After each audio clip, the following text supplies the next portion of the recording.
ಅದಕ್ಕೆ ಕಾಂಗ್ರೆಸ್ಸಿಗೆ ಮಾತ್ರ ಟಾರ್ಗೆಟ್ ಮಾಡಿ ಹಿಡಿತಾ ಇದ್ದಾರೆ. ಅಡ್ಡಿಲ್ಲ ಗಡಿ ಕಾಂಗ್ರೆಸ್ಸಿನಾದರೂ ಆಗಲಿ ಜೆ ಡಿ ಎಸ್ ದೋಸ್ತರದಾರ ಮೋಸ್ಟ್ಲಿ ಅವ್ರನ್ನ ಹೇಳಲಿಕ್ಕಿಲ್ಲ. ಕಾಂಗ್ರೆಸ್ನ ಹೇಳಿದಾರೆ ಒಳ್ಳೆಯ ಕೆಲಸ ಮಾಡಿದ್ರು, ಇದರ ಅರ್ಥ ಅವ್ರು ಟೀಕಾ ಮಾಡಲಿಕ್ಕಿಲ್ಲ. ಯಾಕಂತಂದ್ರೆ ಇವು ತಪ್ಪಲ್ಲ ಇವು ನೋಡ್ರಿ. ಅವರು ಎಲ್ಲೆಲ್ಲಿ ಏನು ಶೋಧ ಮಾಡಿರಿ ಇವರು ಎಲ್ಲ.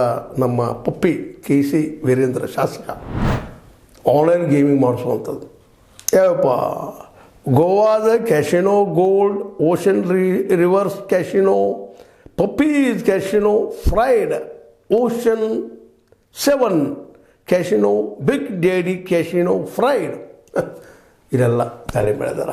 ಇನ್ನು ಬೇರೆ ಮತ್ತೆ ಹೋಗ್ತಾನೆ ಮತ್ತೆ ಬೇರೆ ನೋಡ್ರಿ. ಗೋವಾ ತುಂಬ ಇವರ ಕ್ಯಾಶು ಕಾಂಗ್ರೆಸ್ ಶಾಸಕ ಅಂಥೇಳಿ ಅಟ್ಯಾಕ್ ಆಗಿದೆ. ಅದು ಒಪ್ಕೋಬೇಕಾಗ್ಯದ. ಬಟ್ ಇವೆಲ್ಲ ಕ್ಯಾಶಗಳು ಏನಪ್ಪ ಅಂತಂದ್ರೆ ದುಡ್ಡಿನ ಕಸ್ಕೊಳ್ಳುವಂಥ ಕೇಂದ್ರಗಳು ಜೂಜಕ್ಕೆ ಒಳಗೆ ಮಾಡಿಸಿ ಮನುಷ್ಯನ ವ್ಯಕ್ತಿತ್ವನ ಹಾಳು ಮಾಡುವಂಥದ್ದು. ದೇಶ ಡೆವಲಪ್ ಆಗಬೇಕಾಗ್ಯದ. ಪಾಪ ಎಲ್ಲ ಕ್ಯಾಶ್ಗಳು ದುಡ್ಡು ಕಳ್ಕೊಂಡು ಮೇಲೋ ಲೋಕ ಇಚ್ಚಿದ ಮೇಲೋ ಏನು ಮಾಡ್ಲಿಕ್ಕೆ ಸಾಧ್ಯ. ಇಂಥ ಉದ್ಯೋಗ ಮಾಡಿ ಬೆಳೀರಿ ಅಂಥೇಳಿ ನಮ್ಮ ಶಾಸಕರು ಸಲಹೆಯನ್ನು ಕೊಡುವಂಥದ್ದು. ಆಡಿಸಿ ದುಡ್ಡು ಮಾಡಿ ಇಲೆಕ್ಷನ್ದಲ್ಲಿ ಖರ್ಚು ಮಾಡಿ ಆರಿಸಿ ಬರುವಂಥದ್ದು ಈ ವ್ಯವಸ್ಥೆ ನಮ್ಮಲ್ಲಿ ಘನಘೋರವಾಗಿದೆ.